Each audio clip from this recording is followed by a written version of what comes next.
गुरु नाम है ज्ञान का, शिष्य सीख ले सोए। ज्ञान को ही गुरु कहते हैं। जो सत्संग को प्रेम से सुनेंगे, श्रद्धा से सुनेंगे, उसको तुरंत ज्ञान होता है, तुरंत विवेक जगता है। बिनु सत्संग विवेक न होई, राम कृपा बिनु सुलभ न सोई। और इसी ज्ञान को कहते ज्ञानामृत। यही है अमृत। हमारे गुरु महाराज जी क्या कहते हैं, पढ़िए पदावली में। हमारे सदगुरु महाराज जी कहते हैं, सतजन सेवन करत नित सत्संगति करना।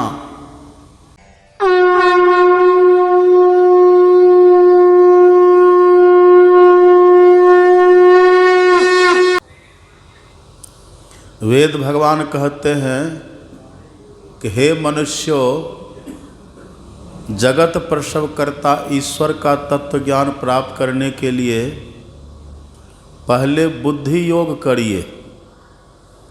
बुद्धि योग का मतलब पहले सत्संग करिए। सत्संग करेंगे पहले, तब अंतिम में जाकर भगवान का ज्ञान होगा, भगवान का दर्शन होगा।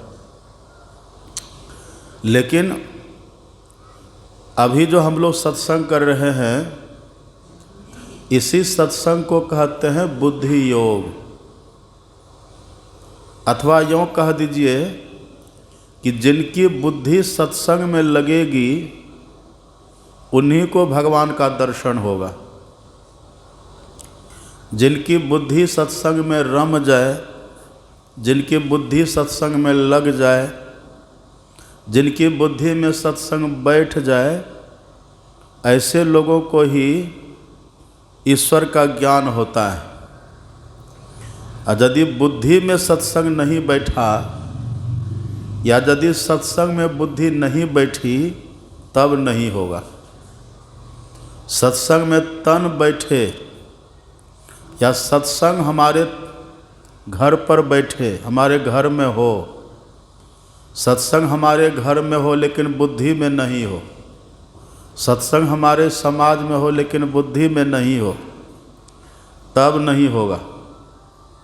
या तन हमारा सत्संग में बैठ जाए, अब मन नहीं बैठे, बुद्धि नहीं बैठे, तब भी सत्संग का लाभ नहीं मिलता है। आप देखते हैं ना गांव घर में, यदि किसी पात्र में आपको दूध रखना हो, अब पात्र में पहले से पानी भरा है, तो दूध उसमें अटेगा? पानी पहले से भरा हुआ है और उसमें रखिएगा दूध, तो कहाँ से अटेगा? हमको जिस पात्र में दूध रखना था, वहाँ तो पहले से पानी भरा हुआ है, तो कैसे अटेगा दूध? कितना भी बढ़िया दूध हो, देसी गाय का दूध हो, जर्सी गाय का दूध हो, कितना भी बढ़िया से बढ़िया दूध हो, लेकिन जहाँ हमको दूध रखना है वहाँ जगह ही नहीं है। वहाँ पहले से जल भरा हुआ है, पानी भरा हुआ है, या और कुछ भरा हुआ है, तो दूध आपके पास आ जाएगा। दूध को आप देख लीजिएगा, लेकिन दूध को रख नहीं पाइएगा। उसको रखने के लिए पात्र को खाली करना पड़ता है। ऐसे ही सत्संग का लाभ हमको तब मिलेगा जब सत्संग हमारी बुद्धि में बैठेगा, जब सत्संग हमारी बुद्धि में अटेगा, जब सत्संग को हम बुद्धि में अटा लेंगे, तब सत्संग का लाभ होगा। लेकिन बुद्धि में यदि पहले से कुछ भरा हुआ हो, तब नहीं अटेगा।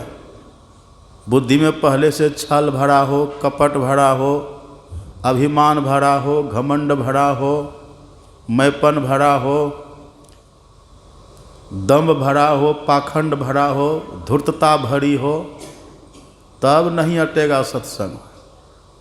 सत्संग में बैठे रहिएगा, सत्संग आपके घर पर भी आ जाएगा, लेकिन सत्संग का लाभ नहीं होगा। सत्संग का लाभ पाने के लिए आप पढ़िएगा रामायण, सब पढ़ते हैं रामायण। जब माता सबरी के यहाँ गए थे ना भगवान, तो भगवान ने माता सबरी को निमित्त बनाकर उपदेश किया है। तो भगवान ने क्या कहा सबरी माता से, नवधा भगति कहो मैं तो ही असावधान सुनु धरु मन, नवधा भक्ति कहो मैं तो ही। मैं तुमसे 9 प्रकार की भक्ति कहता हूँ, सावधान होकर सुनो और मन में धारण करो, मन में इसको ग्रहण करो। तो वहाँ भगवान ने क्या कहा? प्रथम भगति संतन कर संगा, पहले संत का संग करिए, और दूसरी रति मम कथा प्रसंगा। पहले संत महापुरुष का संग करिए, ये पहली भक्ति हो जाएगी, और दूसरी भक्ति सत्संग करिए। मतलब जो संत महापुरुष कहे उसको सुनिए, ध्यान से, प्रेम से, श्रद्धा से सुनिए, तब होगा सत्संग। इसमें देखिए भाव क्या है। भगवान कहते हैं सत्संग को सुनिए कैसे? रति के साथ। रति किसको कहते हैं? श्रद्धा को, प्रेम को। जब प्रेम भीतर में, जब बुद्धि में प्रेम होगा, जब बुद्धि में श्रद्धा होगी, तब सत्संग सुनिएगा, और सुनने का तब सत्संग लाभ होगा। अब बुद्धि में श्रद्धा नहीं है तब लाभ नहीं होगा। यहाँ देखते हैं ना, गुब्बारा लटका हुआ है खंभा में, उधर देखिए दीवार में फूल टंगा हुआ है। ये कैसे टंगा हुआ है? एक स्टिकर होता है, एक स्टिकर ऐसा होता है जिसके दोनों साइड में गोंद लगा होता है। जानते हैं ना आप, इधर से छटका दीजिए तो दीवार में सट जाएगा, और इधर से भी गोंद, तो वहाँ गुब्बारा उसमें सट जाता, फूल पत्ती उसमें सट जाती है तो सट जाता है। और यदि एक ही साइड में रहे गोंद तब तो गुब्बारा सटेगा, एक ही साइड में गोंद रहे तो फूल चिपकाइएगा दीवार में। ऐसा एक स्टिकर है, ऐसा एक वो है, टेप होता है ना चिपकाने वाला, ऐसा टेप है जिसमें दोनों तरफ होता है। ऐसे ही बुद्धि हमको भगवान ने दे दी है। हम हैं, हमारी बुद्धि है, उधर है सत्संग। बुद्धि हमारे पास है, बुद्धि हमारे पास है, लेकिन यदि बुद्धि में श्रद्धा रूपी गोंद नहीं लगा हुआ है तब सत्संग उसमें चिपकेगा ही नहीं, सत्संग की बात उसमें लगेगी ही नहीं, सत्संग का असर उस पर पड़ेगा ही नहीं। स्टिकर में गोंदे नहीं है तो बैलून को पकड़ेगा, गुब्बारा को पकड़ेगा? नहीं पकड़ेगा। इसलिए भगवान कहते हैं सत्संग में कोई चला जाए, अब प्रेम ही नहीं है, श्रद्धा ही नहीं है, तो सत्संग में कितनों बैठिए, सत्संग को कितनों सुनिए, और कितनों कुछ भी करिए, सत्संग के लिए श्रद्धा नहीं है ना तो कुछ नहीं होगा। और देखिए भगवान ने सत्संग को दूसरे नंबर पर रखा है, सत्संग को दूसरे नंबर पर। दूसरी भक्ति है सत्संग, पहली भक्ति तो संत का संग है। पहले संत महापुरुष का संग होगा तभी तो सत्संग होगा। पहले हमको संग करना होगा। और संग का मतलब क्या होता है? आप पढ़िएगा, संग का मतलब होता है लगाव। संग मतलब साथ भी होता है, और संग का एक अर्थ होता है लगाव। संग का अर्थ होता है आसक्ति। संग का भी अर्थ होता है अपनत्व। जब तक संत महापुरुष अपनत्व का भाव नहीं होगा तब तक सत्संग का लाभ नहीं होगा। संग होना चाहिए। संग तो हमारे पास है, मकान का संग है, दुकान का संग है, परिवार का संग है, संतान का संग है, सबका संग, सबके साथ में हम रहते हैं। आप पढ़िएगा भागवत, जब भगवान कपिल के पास देवहूति माता गई तो देवहूति माता ने भगवान कपिल से कहा कि भगवान हमारा कल्याण कैसे होगा, हमको मुक्ति कैसे मिलेगी, मोक्ष हमको कैसे मिलेगा? आप तो ज्ञानी हैं, आप अनुभवी हैं, आप भगवान हैं, हमको उपदेश करिए, हमको मोक्ष कैसे मिलेगा ये हमको उपदेश करिए। तब कपिल भगवान ने कहा कि हे माता, प्रसंग वज्रम पासम आत्मनः कवयो विदुः स एव साधु सुकृतो मोक्ष द्वारम अपावृतम। हे माता, प्रसंग मजरम पासम, संग में लग गया प्रत, हो गया प्रसंग।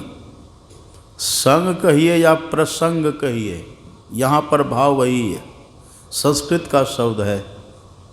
तो भगवान कपिल कहते हैं यदि व्यक्ति को संग हो जाए, कहाँ, संसार में, असंग का मतलब आसक्ति, अपनापन, अपनत्व, अगर संसार में अपनत्व हो जाए, अपनापन हो जाए, तो कपिल भगवान कहते माता वो कैसा है, अजरम पासम, वो अजर बंधन है, ऐसा बंधन जो न तो जलेगा न तो कटेगा। मतलब व्यक्ति को बांध लेता है, जकड़ लेता है। अब बांध करके जकड़ करके उसको तरह तरह का दुख देता है, संकट देता है, विपत्ति देता है, आपदा देता है, भीतर में शोक देता है, संताप देता है, चिंता, व्याकुल, छटपटाहट, बेचैनी, ये सब देता है। और सबसे बड़ी बात, उसको जन्म मृत्यु के चक्कर में धकेल देता है, आवागमन के दुख में धकेल देता है, 84 के बंधन में धकेल देता है। यही भगवान कपिल कहते हैं कि माता, यदि दुनिया में आसक्ति है, अगर दुनिया के भोग पदार्थों में अपनत्व का भाव है, हाँ सबके साथ रहे, कोई परेशानी नहीं है, सबके साथ रहे, लेकिन विवेक को जगा करके रखे, विवेक जागृत रहे, सबसे रसिए और सबसे बसिए, सबसे बोलिए बोल, हाँ जी करते रहिए, रहिए अपनी ओर, सबके साथ रहिए, सबसे बातचीत करिए, सबसे मिलिए जुलिए। लेकिन कैसे मिलिए जुलिए? आप ट्रेन में कैसे सफ़र करते हैं? व्यक्ति जब ट्रेन में सफ़र करते हैं ना, तो ट्रेन में और बहुत लोग होते हैं, कोई कहीं के होते हैं, कोई कहीं के होते हैं। ट्रेन में कितने पढ़े लिखे होते हैं, कितने अनपढ़ होते हैं, कितने विद्वान होते हैं, कितने मास्टर, कितने डॉक्टर, कितने इंजीनियर, कितने प्रोफेसर ट्रेन में होते हैं, कितने मंत्री होते हैं, कितने क्या क्या होते हैं उसमें। ट्रेन में कितनी माताएं, कितने पुरुष होते हैं। तो वहाँ जब ट्रेन में जाते तब क्या करते हैं? माता जी है तो उससे वैसा व्यवहार करते हैं, कोई पुरुष है तो उससे वैसा व्यवहार करते हैं, टीटी है उसी ट्रेन में उससे वैसा व्यवहार करते, पुलिस है उससे वैसा व्यवहार करते, सबसे प्रेम से बोलते हैं, किसी को हाथ जोड़ते हैं, किसी को आशीर्वाद दे देते हैं। लेकिन भीतर से रहता करे तो थोड़ी देर के लिए सब मिला है। जैसे अपना प्लेटफार्म आएगा, वाह हमको तो जाना है, इतने देर के लिए हैं, चलो। अगर हम जलपान भोजन कर रहे हैं ना, तो जो बगल के सीट पर, जो सामने के सीट पर बैठा हुआ, जरा उसको भी पूछ लेते हैं, भाई साहब हम जलपान कर रहे, 2 रोटी आप भी खा लीजिए ना। नहीं आप खाइए, नहीं खा लीजिए, अच्छा 1 रोटी दे दीजिए। देखिए लेन देन, आदान प्रदान, बोल विचार सब कुछ हो जाता है। और कितना प्रेम से बोलते हैं। लेकिन कहिए वहाँ आसक्ति होती है। आपने किन्हीं को 2 रोटी खिला दिया, और जिनको आपने रोटी खिलाया वो आपको 2 सेब खिला दिया, आपने उसको खिलाया, उसने आपको खिला दिया। फिर चलने लगे, कोई महात्मा मिल गए, 50 रुपये दे के, 100 रुपये दे के प्रणाम कर लिए, महात्मा ने आशीर्वाद दे दिया। ये सब चलता है। अब कहिए वहाँ आसक्ति होती है किन्हीं को? बस थोड़ी देर तो है ट्रेन में, फिर उधर जाना है। वहाँ पर बोली विचार करने के बाद भी, आहार विहार व्यवहार करने के बाद भी थोड़ी देर के लिए अपनापन हो जाता है। मीठा बोल लेते हैं, कुशल क्षेम पूछ लेते हैं, हाल समाचार पूछ लेते हैं, परिचय सब पूछ लेते हैं, कहाँ से आए, कहाँ जाइएगा, सब हम पूछ लेते हैं, सब जान लेते हैं, हंस लेते हैं, खेल लेते हैं, बोल लेते हैं। कोई दुख की बात होती है तो आंसू भी बहा देते हैं, कोई प्रसन्नता वाली बात होती है तो हंस भी देते हैं, और कोई अफसोस वाली बात होती है तो थोड़ा चिंता भी व्यक्त कर देते हैं। इतना सब कुछ होता है, लेकिन वहाँ अपनापन नहीं होता है। क्योंकि बस दिमाग में एक बात बैठी हुई है कि 2 घंटा के बाद स्टेशन आएगा, हम उतर करके चले जाएंगे। इसीलिए वहाँ किसी से घनिष्ठता नहीं होती है, बस बातचीत किया, हंसे खेले, प्रसन्न रहे, चले गए। तो वहाँ तो ये होता है कि 2 घंटा के बाद स्टेशन आएगा या 5 घंटा के बाद हमारा स्टेशन आएगा या 24 घंटा के बाद स्टेशन आएगा। वहाँ तो समय निश्चित रहता है। इन अभी जो हम लोग संसार में हैं, यहाँ किसी का समय निश्चित है? कहिए है निश्चित? और यहाँ जो हम लोग बैठे हुए हैं, ये प्लेटफार्म को छोड़ करके कब जाइएगा है किसी को पता? किसी को पता नहीं है। कबीर साहब पढ़िएगा कितना अच्छा लिखते हैं। संत कबीर साहब कहते, पाँव पलक की सुधि नहीं, पाँव पलक। पलक मतलब जो पलक हम लोग का झपकता है ना, पलक गिरा उठा, कितना समय लगेगा उसमें? ऐसे देखिए, गिरा उठा, कितना समय लगा? सेकंड से भी कम लगेगा ना। कबीर साहब कहते हैं, मान लीजिए 1 सेकंड मान लीजिए, उसका 4 भाग करिए। 1 सेकंड का 4 भाग, कितना कम समय हुआ। कभी संत कबीर कहते, उतने समय का भी पता नहीं है यहाँ।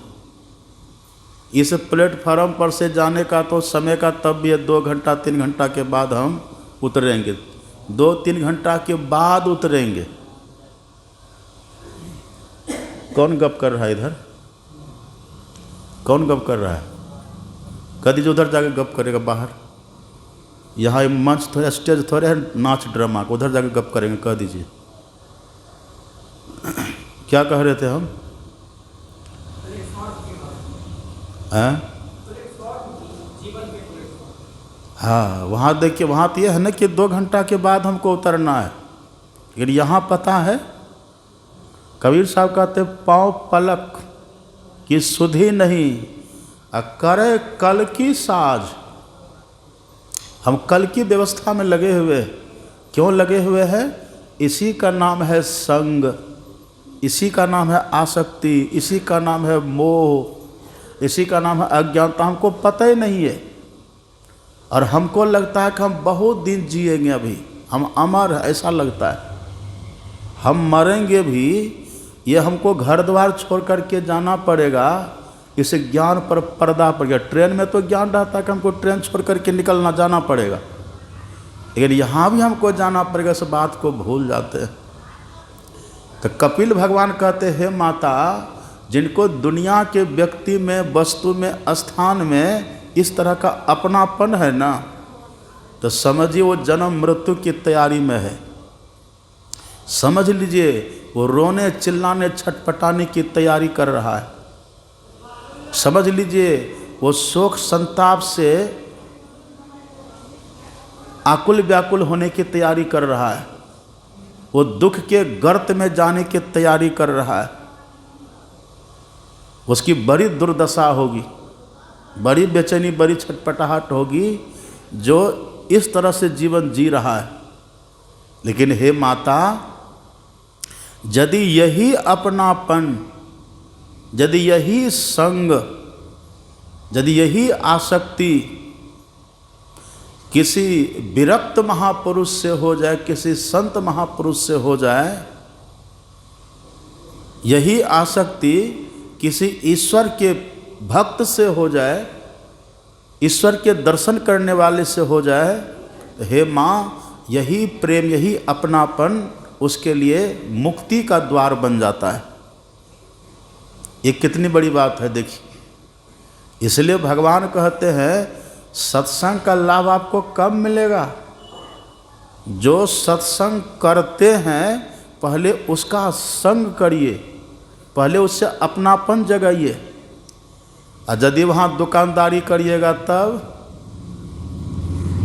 यदि संत के पास जाके छल कपट करिएगा, तब वहाँ जाकर के दुकानदारी करिएगा, तब नहीं होगा। और एक बात आप ये भी जानते हैं, जो सच्चे साधु महात्मा होते हैं, वो भावना के भूखे होते हैं। साधु भूखा भाव के, अधन के भूखा नाय। अधन के भूखा जो रहे, वो तो साधु नाय। अब साधु को पैसा से खरीद नहीं सकते। साधु के साथ जब आपका प्रेम होगा तो ही हो सकता है, अपनापन जब होगा तो ही होगा।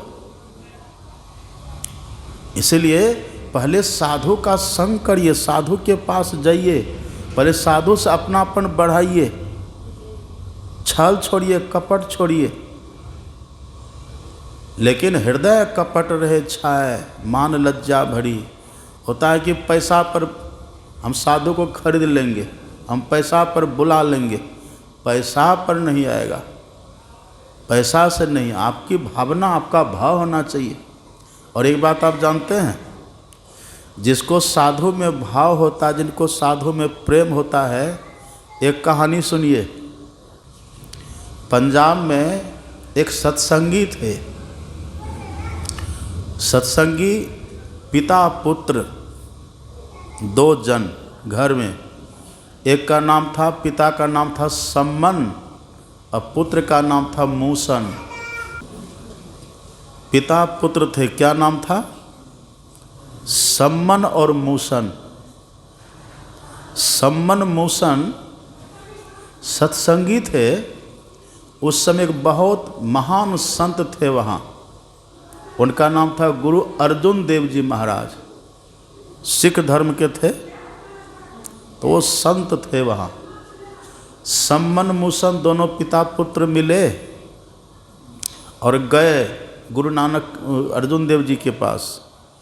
कहा, महाराज जी हम सत्संग कराएंगे, हमको समय दे दीजिए। तो गुरु अर्जुन देव जी ने कहा कि सत्संग करा लोगे? कहाँ करा लेंगे। कहा ठीक है, जाओ, हम तुमको समय दिए, व्यवस्था करो। वो दोनों गए घर व्यवस्था करने के लिए। अब घर में तो गए सत्संग की व्यवस्था करने के लिए, लेकिन घर में कोई व्यवस्था थी ही नहीं। मन में सोचता हम समय तो ले लिए है बाबा का, सत्संग कराएंगे, लेकिन यहाँ तक घर में देखते कुछ है ही नहीं। अब किसी से मांगो चांगो, अगल अड़ोसी पड़ोसी से, कोई देने के लिए भी तैयार नहीं है। अब करें क्या? अब गुरु महाराज आएंगे, सत्संग होगा, तो सत्संग तो ढंग से ही होगा। उनको देखिए बड़ा प्रेम है, बड़ी श्रद्धा है। प्रथम भगति संतन कर संगा, उस संत के पास गए, हृदय से मिले। अब क्या करें? पिता पुत्र बहुत सोचे विचारे, अड़ोसी पड़ोसी से मिले जुले, कोई तैयार नहीं हुआ सहयोग करने के लिए। लेकिन भीतर में प्रेम बहुत है। सत्संग आप पढ़िएगा रामायण को, सत्संग से लाभ कब होता है? सुलभ तो सबको है सत्संग, ये लाभ किसको होता है? सब ही सुलभ, सब ही सुलभ, सब दिन सब देशा। लेकिन लाभ कब होगा? सेवत सादर, जो आदर के साथ सत्संग का सेवन करेगा, जो आदर के साथ सत्संग को करेगा। सेवत सादर तब होगा समन कलेशा, तब उसके सभी क्लेश को नष्ट कर देता है सत्संग। बड़ी महिमा है सत्संग की। यदि सत्संग तो मिल जाता, आसानी है, लेकिन सत्संग के प्रति हमारे भीतर आस्था कितनी है, हम सत्संग का आदर कितना कर रहे हैं, ये देखना होगा। अच्छा, सत्संग का आदर है क्या? सत्संग का आदर किसको कहते हैं? अब सत्संग एक शब्द है, सत्संग, तो इस सत्संग का आदर आप कैसे करिएगा? कहिए। हम एक व्यक्ति है, हमारा आदर तो आप कर दीजिएगा, बढ़िया भोजन करा दीजिए, आदर हो गया। बढ़िया जगह पर रख दीजिए, आदर हो गया। दो बात प्रेम से बोल दीजिए, आदर हो गया। ये आदर हो गया। लेकिन सत्संग का आदर आप कैसे करिएगा? देखिए, सत्संग का भी आदर होता है। सत्संग में दो चीजें होती हैं, एक होता है श्रोता, दूसरा होता है वक्ता। सत्संग में दो चीज़ें हैं, श्रोता वक्ता। श्रोता का भी आदर हो। और श्रोता का आदर क्या है सत्संग में? हम जो सत्संग करा रहे हैं, सत्संग में श्रोता हो, श्रोता आवे, ज़्यादा से ज़्यादा श्रोता आवे, अधिक से अधिक श्रोता आवे। उनकी हम व्यवस्था करें, उनको बैठने की, उनको रहने की, उनको उनके भोजन की हम व्यवस्था करें। ये सत्संग का आदर है। उनको बैठने की अच्छी जगह देंगे हम, अच्छी व्यवस्था देंगे हम। ये सत्संग का आदर है। तो वो सम्मन मोशन, उसने कहा हम गुरु महाराज को बुलाए हैं तो उनका सत्संग का आदर करना है। तो आदर करना है तो लोग तो आएंगे, और लोग आएंगे तो फिर हम खिलाएंगे क्या? लोग को हम बैठाएंगे कहाँ? हम व्यवस्था कैसे करेंगे? और घर में न रुपया पैसा है, न कोई व्यवस्था है, गरीब थे बेचारे, और अड़ोसी पड़ोसी कोई देने के लिए तैयार नहीं है। लेकिन गुरु महाराज आएंगे तो लोग तो आएंगे, तो हम क्या करेंगे? कहा एक काम करते हैं, अब उपाय का सब द्वार बंद हो गया, अब हम कुछ भी व्यवस्था करने में असमर्थ हैं। जब सब द्वार बंद हो गया तो उसने ये नहीं किया कि सत्संग को भी बंद कर देंगे। सत्संग तो होना है, उन्हें गुरु महाराज का समय लिया तो सत्संग तो होना है, आदर करना है। अब करें क्या? अब कहा कि देखो अपने पास तो कुछ है नहीं, अब मांगने से कोई कुछ देता नहीं है, चंदा हो नहीं रहा है, तो अब क्या करें? का सत्संग होना चाहिए। अब देखिए वो दोनों बाप बेटा, पिता पुत्र कहते कि एक काम करो, आज रात में हम चोरी करेंगे। चोरी करेंगे। जिस सत्संग में ये कहा जाता है व्यभिचार, चोरी, नशा, हिंसा, झूठ तजना चाहिए, देखिए उस सत्संग के कराने वाले कहते हैं हम चोरी करेंगे, और चोरी करके धन लाएंगे, लेकिन सत्संग करेंगे। सत्संग हम नहीं छोड़ेंगे। इसके लिए हमको जो भी करना पड़ेगा वो करेंगे। कोई देने के लिए तैयार नहीं है, चंदा नहीं हो रहा है, अपने घर में कोई व्यवस्था नहीं है, लेकिन हमने गुरु महाराज को निमंत्रण दिया है, वो आएंगे, सत्संग करेंगे। इसके लिए यदि हमको चोरी करना पड़े तो हम चोरी करेंगे, लेकिन सत्संग कराएंगे। दोनों बाप बेटा चले जाते हैं एक सेठ जी के घर, बहुत बड़े सेठ, संपत्तिवान। रात में जाते हैं और सेठ जी के घर में सेंध मारते हैं। सेंध समझते हैं ना? मिट्टी खोद करके उसके घर में जाने का रास्ता बनाते। रास्ता बना दी, घर में घुस गए। बेटा घुसे घर में, अब बाप रहे बाहर, चोरी करने के लिए गए। कहा कि देखो पहले तिजोरी देखो कहाँ है। होता ना, लोग रखते हैं ना गोदरेज, अलमारी, जो भी है। देखा, उससे में रुपया पैसा था, रुपया पैसा निकाल लिया। अब क्या करें? रुपया पैसा तो हो गया टेंट पंडाल के लिए, अब अनाज निकालो। गेहूं निकाल लिया कई बोरा, चावल निकाल लिया कई बोरा, दाल निकाल लिया, सब निकाल लिया। अंतिम में सूखा मिर्च निकाल रहे थे। तो सूखा मिर्च तो खरबर खरबर करता है ना, सूखा है तो वो मिर्च जो लेने लगे, इतने में सेठ जी की नींद टूट गई। अब नींद जैसे टूटी, सेठ जी करे खरबर कौन कर रहा है? देखा तो देखा कोई चोर है। सेठ जी ने हल्ला किया, तुरंत सब जग गए। अब वो सोचा कि अब सब तो ले ही लिया है, मिर्ची दाल कैसे तड़का लगाएंगे। वो मिर्ची लेके जो भाग रहा था, तब अपना सिर घुसा दिया उस सुरंग में जो सेंध मारा था, उधर चला गया सिर। और जब तक वो उधर निकलेगा तब तक सेठ जी जाकर उसका पैर पकड़ लिए।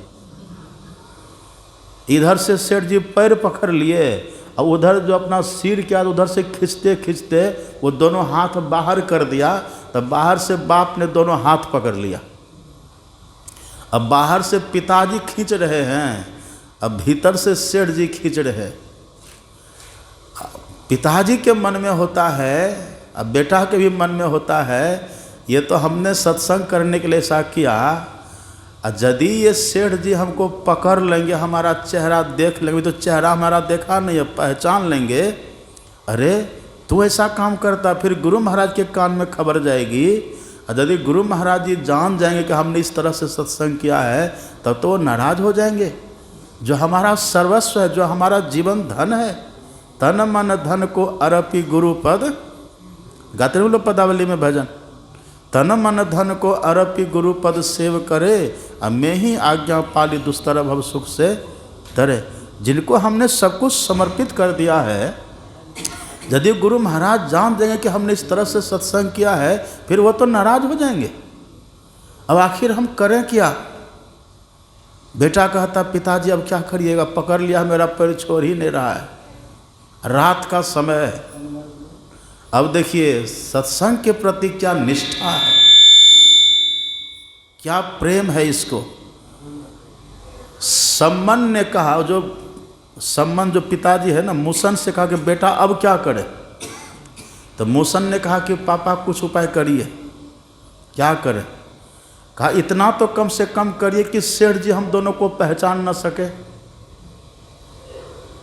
कहा क्या करें? कहा एक काम करिए पिताजी, मेरा सिर काट दीजिए। देखिए सत्संग के प्रति प्रेम क्या होता है, संत के प्रति, साधु के प्रति प्रेम क्या चीज़ है। अहंग अग्नि हृदय जरे, गुरु से चाहे मान, तिनको यम न्योता दिया हो हमरे मेहमान। कहा पिताजी मेरा सिर काट लीजिए। कहा बेटा तू तो मर जाएगा। कहा हम मर ही न जाएंगे पिताजी, सत्संग तो हो जाएगा। हम भले मर जाएंगे लेकिन गुरु जी तो पधार जाएंगे, गुरु महाराज तो अपने घर में आ जाएंगे। देखिए दिल खोल करके कराना है तो कराना है, काट दीजिए मेरा सिर पिताजी। पिताजी ने भी कहा हाँ बेटा तुम कहते तो सत्य हो, तुम सत्य कहते। अरे शरीर तो ऐसे एक दिन छूटेगा, आज नहीं मरेंगे तो कल तो मरना ही है, साल दो साल कब मरेंगे कोई ठिकाना है, मरना तो है ही है।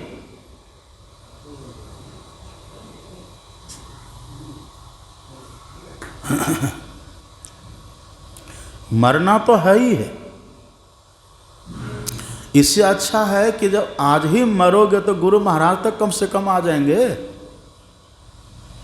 लिया कुदाली, सिंध खोदने के लिए तो ले ही नहीं गए थे, लिया कुदाली, मारा गर्दन पर, मार दिया गर्दन पर, सिर धड़ से अलग हो गया। और सिर को बोरी में लिया, भागा। सामान तो पहुंचा ही दिया था पहले, भागा। अब जैसे सिर काट के इधर भागा तो धड़ उधर बच गया। अब धड़ को सेठ जी खींच के उधर किए, जैसे देखा सिर कटा हुआ, अरे ये तो मर्डर हो गया। अब यदि पुलिस पकड़ लेगी तो उल्टे मर्डर केस में हम फंस जाएंगे। अब क्या करें, तो सामान की चोरी, रुपये पैसे की चोरी, और ये ऊपर से मुकदमा हो जाएगा, मर्डर केस हो जाएगा हमारे ऊपर। अब हम क्या करें? तो डर के मारे सेठ जी नौकर चाकर को बुलवा करके धड़ को उधर बाड़ी में फेंकवा दिया, गड्ढा में उधर फेंकवा दिया। और संजोग से जब ब्रह्म मुहूर्त हुआ, ब्रह्म मुहूर्त में उनके पिताजी गए लेट्रिन करने के लिए, तो देखा उधर धड़ गड्ढा में गिरा हुआ है। अरे अरे यही तो मुसन सम्मन का है।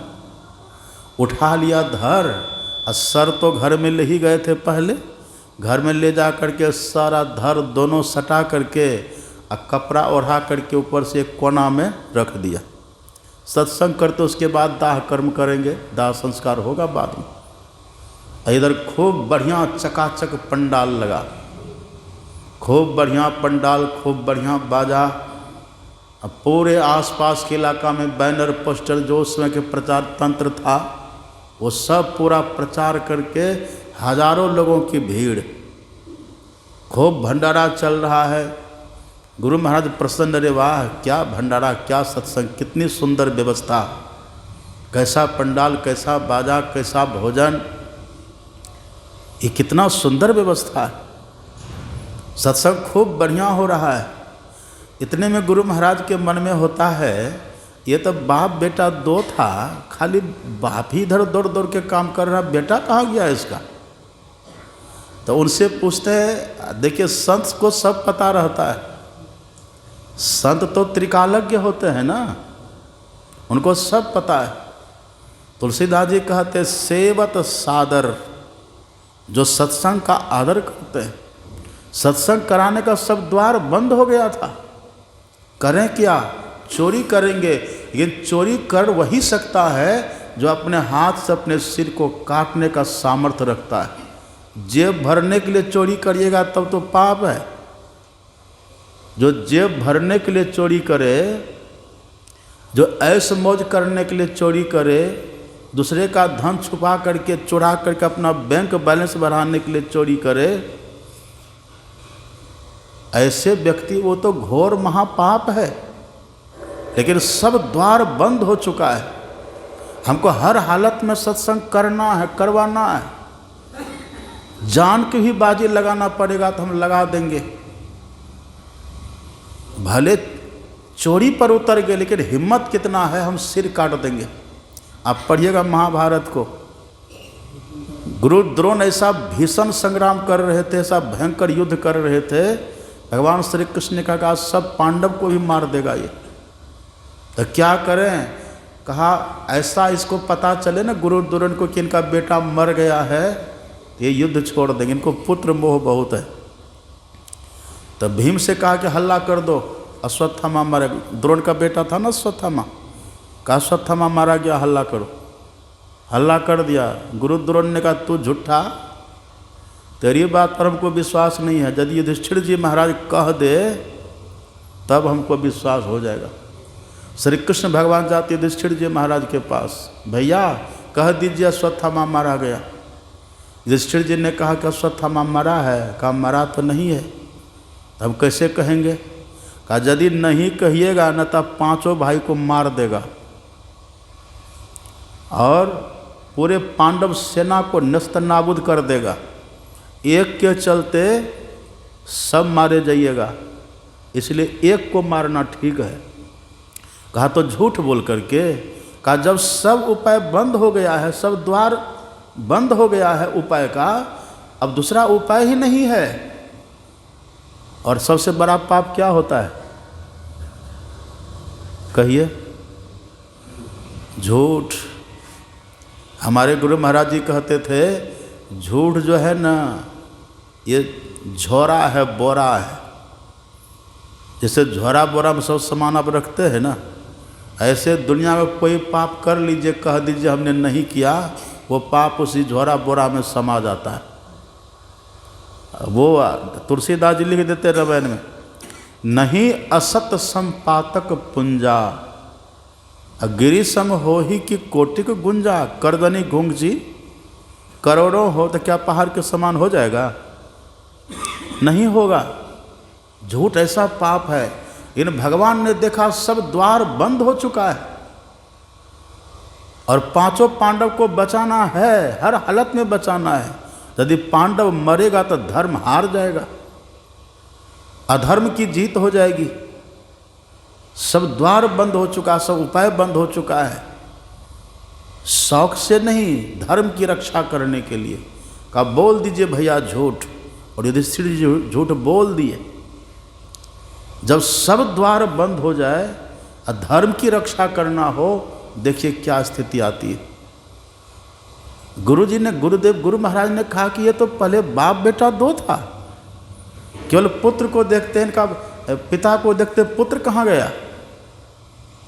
उनको बुलाते, सम्मन इधर आओ। हाँ गुरु महाराज, अरे इतना इतना तुम ये सब कर रहे हो, इतना सुंदर सत्संग तुम्हारा हो रहा है, इतने लोग आ रहे हैं जा रहे हैं, सब भोजन भंडारा सब खा पी रहे हैं, और तुम्हारा बेटा कहाँ, बेटा को हम नहीं देखते हैं। कहा गुरु महाराज वो सो रहा है। देखिए यदि कह देंगे मर गया है तो गुरु महाराज को दुख हो जाएगा, सत्संग में विघ्न हो जाएगा। कितना आदर है सत्संग के प्रति, सेवत सादर, विघ्न हो जाएगा सत्संग में। भय मरा है, भले मरा है, इसे मृत्यु को कहते हैं चीर निद्रा। क्या कहते हैं? रोज हम लोग सोते हैं ना रात को, तो सोना क्या है कि मृत्यु ही तो है। सो गए गए, अब कल का सूरज हम देखेंगे कि नहीं देखेंगे है कि नहीं को पता। सो गए, चीर निद्रा का गुरु जो सो गया है, सो रहा है। गुरु महाराज ने कहा बुला उसको, कहा मेरे बुलाने से नहीं होगा, वो दंड हो गया है वो। कहा तो कैसे? कहा आप बुलाइए। अब गुरु महाराज वहाँ बैठे बैठे कहते अरे सम्मान किधर हो? मूसन, अरे मूसन किधर हो? इधर आओ, जहाँ भी हो इधर आओ। अब जैसे कहा इधर आओ, वही धर और सर जुट गया, उसमें प्राण का संचार हो गया, उठ के खड़ा हो गया और दौड़ के आके गुरु महाराज को प्रणाम किया। सेवत सादर समन कलेसा। सत्संग का जो आदर करे, जो सत्संग के प्रति भाव रखे, किसको भाव होगा? जिनको भगवान कहते प्रथम भगति संतन कर संगा, जिनको साधु महात्मा, वही कपिल भगवान कहते कि हे माता प्रसंग मजरम पासम आत्मनः कवयो विदो स एव साधु सुकृतो मोक्ष द्वारम अपावृतम। हे माता, यदि दुनिया के लोगों के प्रति ये अपनापन होगा, मैंपन होगा, एक लगाव, एक आसक्ति, एक आकर्षण होगा, वह तो बंधन है, वो तो दुख में धकेल देगा। तो चिंता में, भय में, आकुलता व्याकुलता में धकेल देगा, जन्म मृत्यु के चक्कर में धकेल देगा, 84 लाख योनियों में धकेल देगा। कष्ट, महान कष्ट होगा जीवन में। और यदि वही अपनापन किसी साधु महात्मा से हो जाए ना, तो हे माता, वही मोक्ष का खुला हुआ द्वार हो जाता है। ये होना चाहिए। ऐसा जब भाव रहता सत्संग के प्रति, तब सत्संग में बुद्धि बैठती है, अथवा तब सत्संग बुद्धि में बैठता है। तब सत्संग बुद्धि में बैठेगा। यदि पहले से भरा हुआ है, तब आपका पेट पहले से भरा हुआ हो तो खाइएगा। जो घर से बढ़िया अच्छा अच्छा भोजन करके आए हैं, जो घर से अच्छा अच्छा भोजन करके आ गए, पूड़ी पकौड़ी खीर सब मेवा मिष्ठान सब घर से खा करके बढ़िया से जो ढकार मार करके आए हैं, और उसको कोई बोले खाओ तो खाएगा? नहीं खाएगा। पेट भरा हुआ कैसे खाएंगे आप? श्री कृष्ण भगवान जब गए थे ना वहाँ दुर्योधन के यहाँ शांति दूत बन करके, तो दुर्योधन ने श्री कृष्ण भगवान के लिए 56 प्रकार का व्यंजन बनाया था भोजन करने के लिए। लेकिन जब भगवान गए ना दुर्योधन के यहाँ समझाने के लिए कि दुर्योधन मान जाओ, दो न्याय अगर तो आधा दो, पर इसमें भी यदि बाधा हो तो दे दो, केवल 5 ग्राम रखो अपनी धरती तमाम। यही खुशी से हम खाएंगे, परिजन पर असी न उठाएंगे। पर यह भी दुर्योधन दे न सका, आशीष समाज का ले न सका। दुर्योधन ने यह भी नहीं दिया। भगवान ने कहा कि देखो पांडव तुम्हारा भाई है, उनका हक बनता है, आधा दे दो। दुर्योधन ने कहा हम नहीं देंगे। कहा चलो आधा नहीं देना तो कोई बात नहीं, 5 गौ तो दे दो कम से कम, 5 भाई है 5 गौ दे दो, अपना गुजारा करेगा, जीवन जिएगा। दुर्योधन ने कहा कि हे केशव, हम बिना युद्ध किए सुई की नोक से छिदने योग्य धरती भी नहीं दे सकते। समझिए कैसा था दुर्योधन।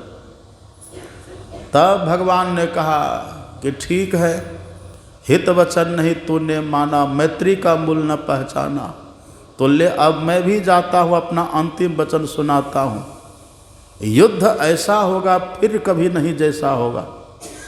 भगवान की बात उसने नहीं मानी, हित वचन नहीं तूने माना। उल्टे भगवान से कहते कि भोजन कर लो। कहा जब तुम हम ही को नहीं मान रहा है तब भोजन क्या करेंगे तुम्हारा, कहो। कहा आपको तो हम मान ही रहे हैं। कह रहे हमको तुम मान रहे हो, कह रहे हो, हम कैसे समझें। अब कोई व्यक्ति अपने पिताजी को माने, अब पिताजी की बात नहीं माने तो पिताजी खुश होगा। भगवान ने कहा तुम हमको मानते हो लेकिन हमारी बात तुम मानने के लिए तैयार नहीं हो। हम तुमसे मात्र 5 गौ मांग रहे थे ना, हक तो है पूरा, आधा लेने का हकदार है हम, पर 5 गौ भी तुम हमको देने के लिए तैयार नहीं हो, तुम मेरी बात मानने के लिए तैयार नहीं हो और मुझे तुम भोजन कराना चाहते हो। पढ़िएगा रामायण, राम भगवान का वचन है, सोई सेवक प्रियतम मम सोई मम अनुशासन मानई जोई। भगवान कहते वही मेरा प्रियतम होता है, वही मेरा सेवक होता है जो मेरी आज्ञा को मानता, जो मेरा अनुशासन का आदर करे, मेरा अनुशासन माने। दुर्योधन तो मेरी बात तो नहीं मानता है, अब मुझे मानता है, इससे मैं खुश नहीं होता। यदि तो मेरी बात को मान लेता मैं खुश हो जाता, तुम्हारा भोजन मैं नहीं करूँगा। दुर्योधन ने कहा आपके लिए बना है, कर लीजिए। तब भगवान ने कहा कि सुनो दुर्योधन, भोजन 2 ही स्थिति में होता है, या तो भोजन कराने वाले के भीतर प्रेम हो तब, यदि प्रेम से भोजन करावे कोई तब बहुत खाने के बाद भी ठीक है थोड़ा खा लेते हैं, यदि प्रेम से भोजन करावे तब। और दूसरी बात, यदि भूख लगी हो किसी को तो मांग करके भी खा लेता है। तो देखो दुर्योधन, न तो मुझे भूख लगी है और न तो तुम्हारे भीतर खिलाने का भाव है, बताओ हम कैसे खाएंगे। न तो तुम्हारे भीतर खिलाने का प्रेम है, खिलाने का भाव है, हम कैसे खाएंगे। संत गुरु नानक गए थे कहीं सत्संग करने के लिए, तो 2 भोजन करते थे लोग, बना बना के लाते थे। 2 व्यक्ति भोजन बना करके लाए, एक थे बहुत बड़े सेठ, वो भी लाया भोजन, एक थे बहुत गरीब आदमी, वो भी लाया बना करके। तो जो गरीब आदमी लाए थे बेचारे, गरीब थे तब भी कई वैरायटी, 2-4 प्रकार की सब्जियां, चावल, सब कुछ बना करके, दाल रोटी सब बना करके लाया। और जो सेठ थे, अमीर थे, अरे बाबा तो क्या खाएंगे, बाबा तो सादा रूखा सूखा खाते हैं, बस रोटी सब्जी बना करके आ गए। अब वो गरीब थाल सजा करके आया, रखा दोनों सामने। सेठ जी कहते गुरु महाराज ये तो जैसे तैसे आदमी है, मेरा खाइए, मेरा भोजन करिए आप। संत गुरु नानक ने देखा इस सेठ जी को, इनको धन का घमंड, इनको अपनी अमीरी का घमंड, अहंकार, ये गरीब को तुच्छ समझता है। गुरु नानक ने कहा कि देखो कोई बात नहीं, हम खा लेंगे, थोड़ा आपका भी थोड़ा इनका भी खा लेंगे। कहे ना ना ना, उसका मत खाइए, मेरा खाइए। जब बहुत हठ किया ना, तब संत गुरु नानक ने कहा कि सेठ तुम्हारी जो कमाई है ना, वो 2 नंबर की कमाई है।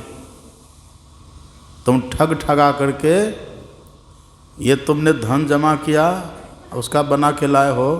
ये बेचारा भले गरीब है लेकिन मेहनत मजदूरी करके ये देखो लाया है, तो उस काम कैसे तिरस्कार कर देंगे। कहा गुरु महाराज हद कर दिए, हम भला ये सब करेंगे, हम सत्संगी हैं। अब जोगी सामने धुरखेल होता है।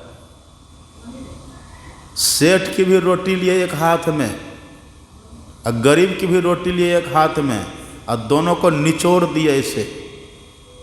जो गरीब की रोटी थी ना उससे दूध निकला, और जो अमीर की रोटी थी वो आदमी की उससे खून निकला। कहा देखो तूने खून चूस चूस करके लोगों का, और तब तो हमको खिला करके खुश करना चाहता है। हम कैसे तुम्हारा ग्रहण करेंगे? जोगी सामने धुरखेल नहीं होता। भगवान ने कहा कि तुमको भोजन कराने का भाव ही नहीं है, और न तो मुझे भूख लगे, कैसे तुम्हारा हम खाएंगे?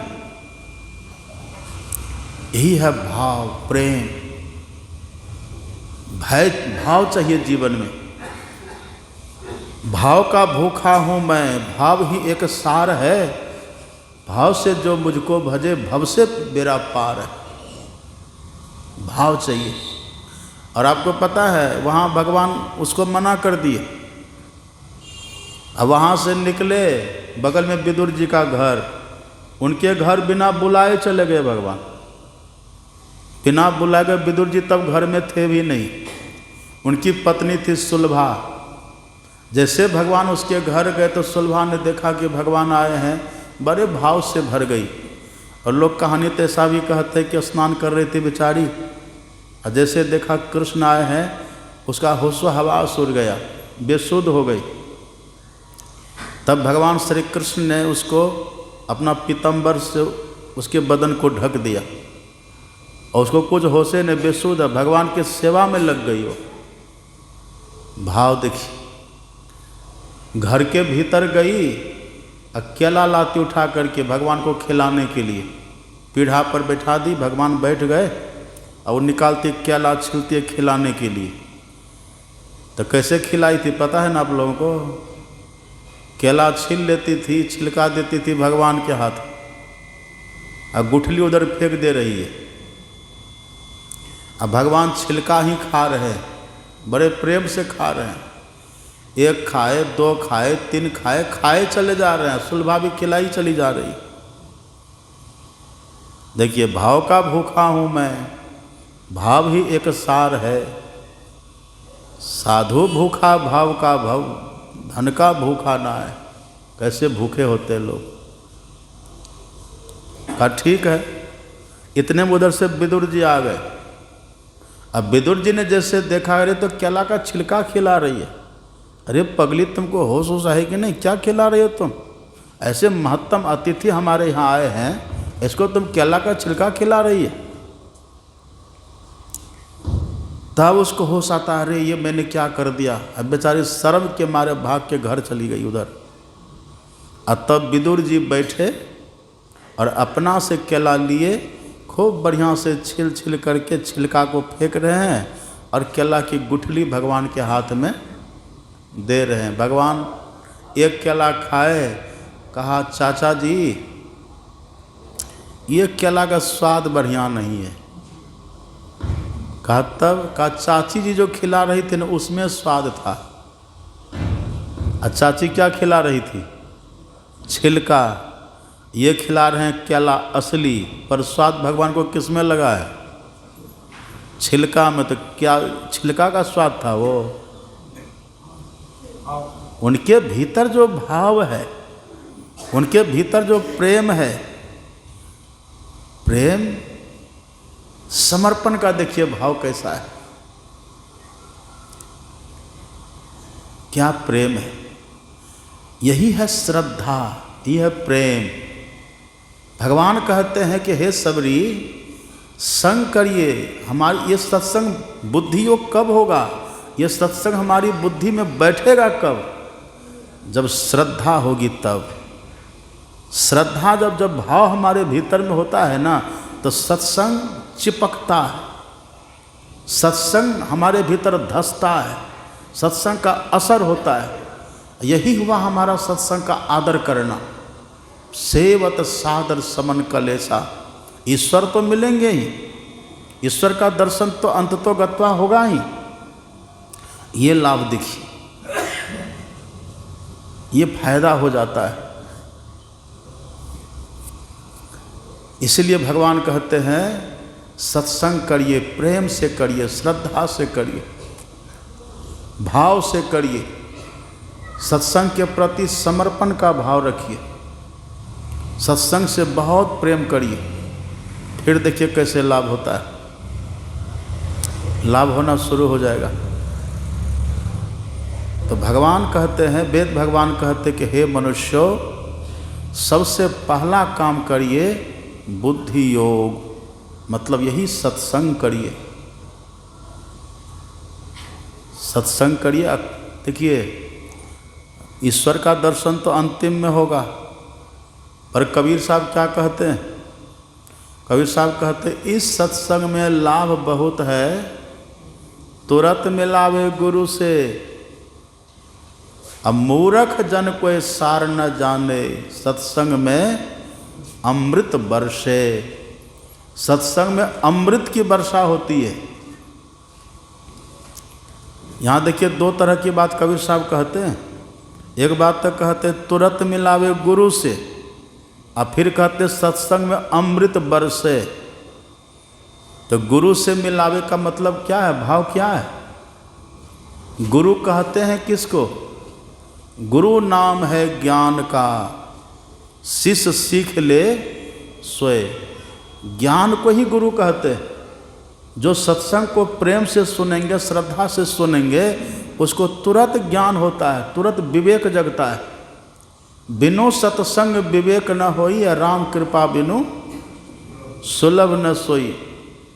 और इसी ज्ञान को कहते ज्ञानामृत, यही है अमृत। हमारे गुरु महाराज जी क्या कहते हैं, पढ़िए पदावली में, हमारे सदगुरु महाराज जी कहते हैं सतजन सेवन करत नित सत्संगति करना। सत्संग करिए, सत्संग को सुनिए, और सत्संग में जो सुनते वो ज्ञान कैसा है?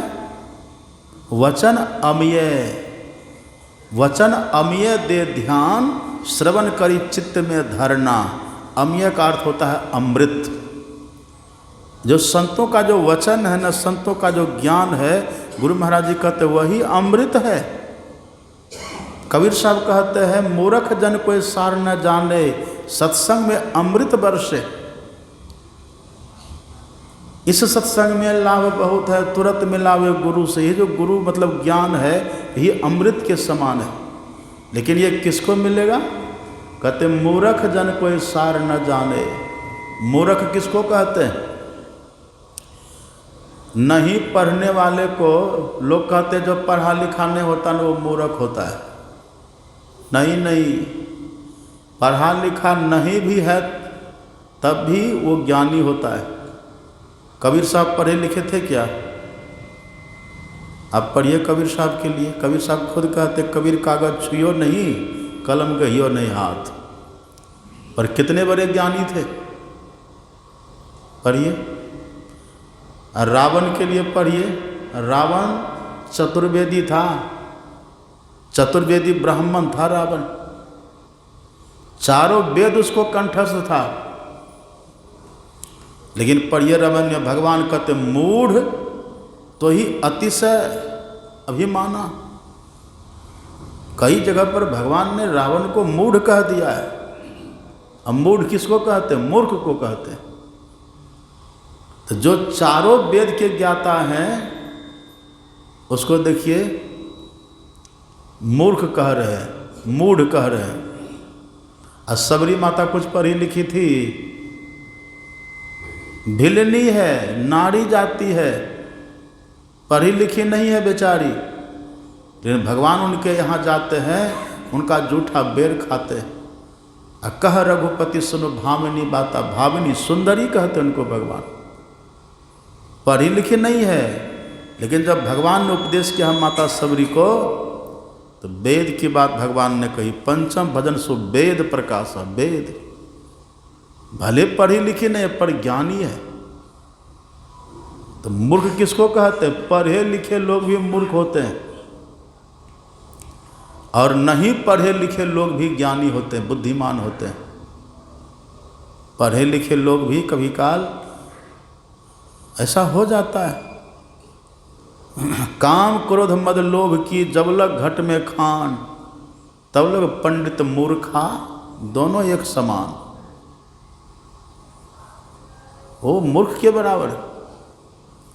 कबीर साहब कहते हैं वो व्यक्ति क्या जाने जो लोलुप बना हुआ है, कामी क्रोधी लोभी लालची बना हुआ है, जिनके जीवन में काम भोग ही विषय भोग ही सार है, सुख का सार है, जिनके जीवन में बस दुनिया कमाओ खाओ ऐसे मौज करो, यही जिनके जीवन का सार है, वो क्या जाने, वो तो मूर्ख है। उसको असलियत का हकीकत का पता ही नहीं है। मूर्ख जन कोई सार न जाने, सत्संग में अमृत बरसे, उसको पता नहीं चलता। इस सत्संग में लाभ बहुत है, तुरंत मिलावे गुरु से, ज्ञान तुरंत होता है।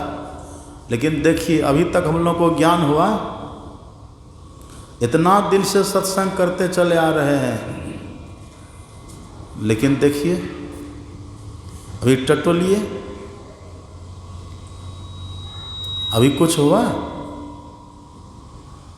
जस के तस हैं वही हैं, वही ईर्ष्या, वही द्वेष, वही छल, वही कपट, वही दिखावा, वही वैर भाव, यही सब चल रहा है।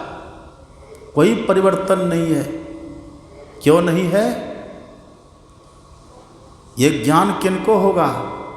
भगवान कहते श्रद्धावान लभते ज्ञानम तत्पर संजयतेन्द्रिय ज्ञानं लब्ध्वा परां शांतिम अचिरेनाधिगच्छति।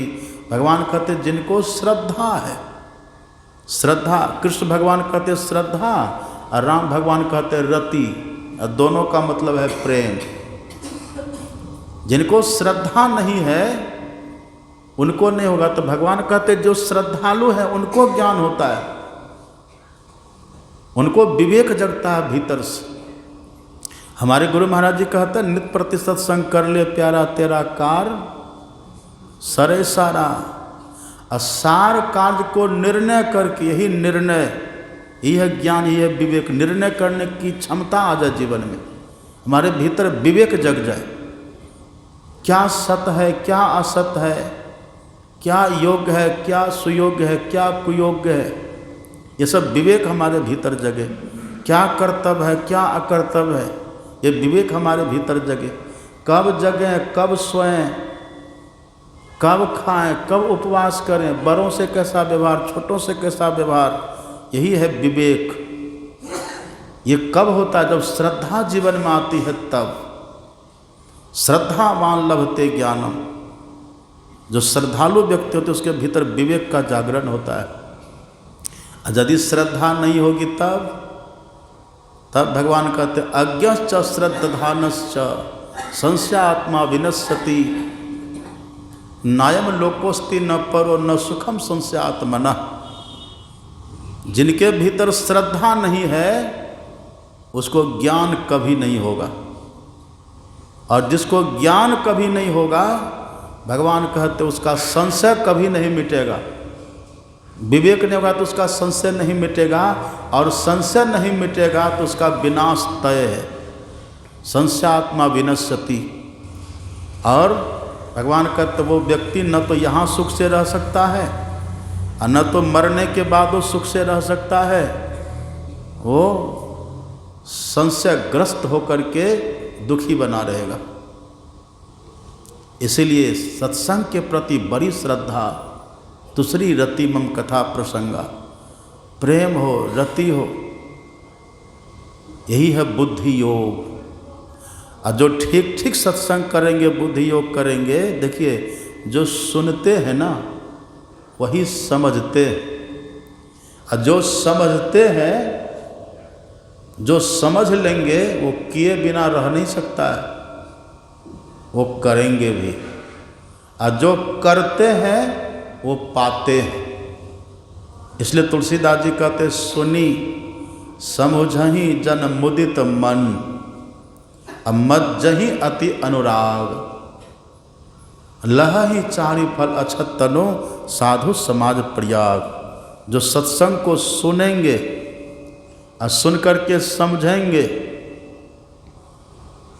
तो वो करेंगे भी।